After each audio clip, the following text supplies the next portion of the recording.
Hello students, in this video let us discuss about the amplifiers. Initially we will go through the types of amplifiers. What is an amplifier? Amplifier is an electronic circuit which increases the strength of a weak signal. The different types of amplifiers are the AC coupled amplifiers. The name itself says always in the name itself definitely there will be some meaning. In the AC coupled amplifiers, the different stages are coupled together in such a way that DC levels are isolated and only the AC components of a signal are transferred from one stage to the next stage. Only AC components of a signal are transferred from one stage to the next stage, but DC levels are isolated. So this is nothing but the AC coupled amplifier. Coupling means how we connect the two different stages. If there are a multi-stage amplifier, how we connect the different stages. If it is a first stage, the second stage, how we connect the first stage with the second stage. So in AC coupled amplifiers, DC will be isolated. Only AC components are coupled to the second one. DC coupled amplifiers. In DC coupled amplifiers, both AC and DC signal components are transferred from one stage to the another stage. So it is direct coupled amplifiers. The large signal amplifiers are designed to cater for appreciable voltage or current levels. Typically, the voltage levels are more than 1 volts and 100 volts. Large signal, the name itself says it is large signal. Small signal amplifiers, once again, very small signal. So it will be in the range of normally less than 1 volt. So these are the amplifiers which are designed to amplify low level signals. But you should be careful in this small signal amplifiers. The noise should not be more than the signal here. So here we should design the amplifiers to combat the effects of the noise. The next type of amplifiers, audio frequency amplifiers. As you know, the audio frequency ranges from 20 Hz to 20 kHz. So these audio frequency amplifiers operate in the range of audio frequencies. Wideband amplifiers, once again the name wideband amplifiers. So the wideband amplifiers are capable of amplifying a very wide range of frequency signals. So typically tens of hertz, for example 50 Hz or 100 Hz to several megahertz. Radio frequency amplifiers. So radio frequency amplifiers operate in the band of frequencies that is normally associated with radio signals. So radio signals ranges from 100 kilohertz to over 1 gigahertz. So for your curiosity's sake, just check what is the frequency of your FM radio stations. Next and the last type of amplifier, low noise amplifiers. Low noise amplifiers are designed so that they contribute negligible noise to the signal being amplified. These amplifiers are usually designed for use with very small signals, so usually less than 10 millivolts. So if the signal is less than 10 millivolts, definitely the noise should be still lesser than that. So the name low noise amplifier. So we should design so that the noise is very less. So these are considered when the signal levels are too less, that is less than 10 millivolts. Now the gain, usually gain, you will understand by hearing this word as output by input. If it is voltage gain, output voltage by input voltage. If it is current gain, output current by input current. If it is power gain, output power by input power. As you know, the power is nothing but the product of V and I, voltage and current. So P out is equal to V out into I out. Here this is V in into I in. V out into V in is AV from this. I out into I in is AI into AI. So the power gain is nothing but the product of voltage gain and the current gain. Here is a simple example. This is a LKG problem. An amplifier produces an output voltage of 2 volts, output voltage of 2 volts for an input voltage of 50 millivolts. 50 millivolts. Be careful about milli. If the input and output currents in this condition are respectively 4 milliamps, input current is 4 milliamps,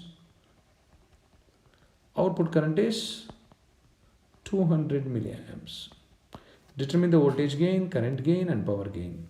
So directly go to the voltage gain. Voltage gain is given by V out by V in. So output voltage is 2 volts, input voltage is 50 millivolts. So if you calculate, you will get it as 40. So always while writing, don't forget to write milli into 50 into 10 to the power of minus 3. Don't simply write 50. The current gain, output current 200 milliamps, input current 4 milliamps. So it is 50. These are the ratios of voltage and current. So there is no unit. Don't try to write any unit here because voltage gets cancelled here. Milliamps gets cancelled here. The power gain, it is nothing but the product of this 50 into 40, it is 2000. Power gain is nothing but the product of voltage gain and the current gain. Then input and output resistances. The name itself says it is input resistance. The resistance seen through the input terminals is the input resistance. The resistance seen through the output terminals is the output resistance. This is a block diagram of amplifier.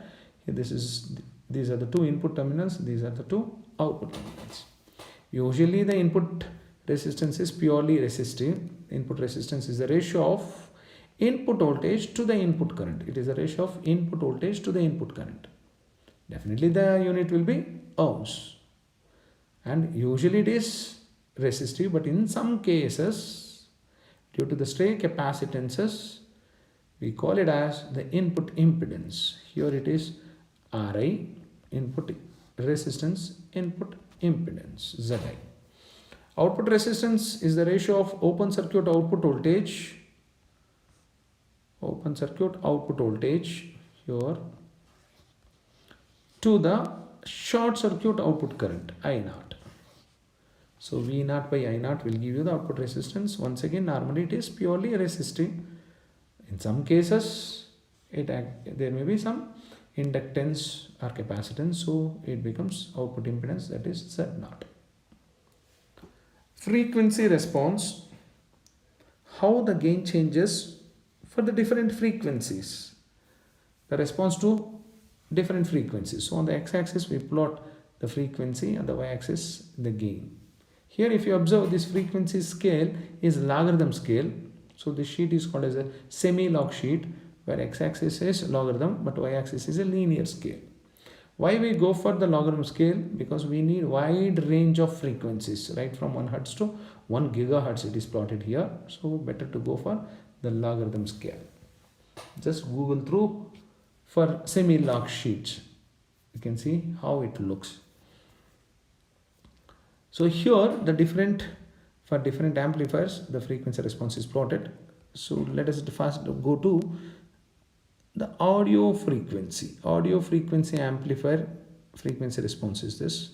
Here this is mid-band gain, where the gain is always constant. Here for the lower frequencies, this is for the higher frequencies. Now we will move on to the direct coupled. For direct coupled, this is the frequency response. The wideband amplifiers, the name itself says wideband. So this is the response, frequency response curve. For radio frequencies, this is a frequency response curve. The frequency response and bandwidth plotted again is the frequency. Here this is the frequency. Here we have taken on the y-axis the power output. Later we will go to the voltage gain. Now let us go for the power gain. So if a power gain is plotted against the frequency, we will get like this. Then here to find the bandwidth, bandwidth is the range of frequencies where the gain remains almost constant. So bandwidth is nothing but F2 minus F1, where F2 is called as the higher cutoff frequency, F1 is called as a lower cutoff frequency. How to calculate, how to find this lower and upper cutoff frequency? So here this is the power gain, this is the mid-band power gain. So come down to 50% of the maximum power gain. 50% of the maximum power gain. This is the maximum power gain. So mark in line where it is 50% of the power gain. So this intersects the frequency response curve at these 2 points. So mark this as lower cutoff frequency F1, mark this as upper cutoff frequency F2. The difference between these two will give you the bandwidth. These are the range of frequencies where the gain remains almost constant. Suppose on the y-axis, if we consider the voltage gain instead of the power gain.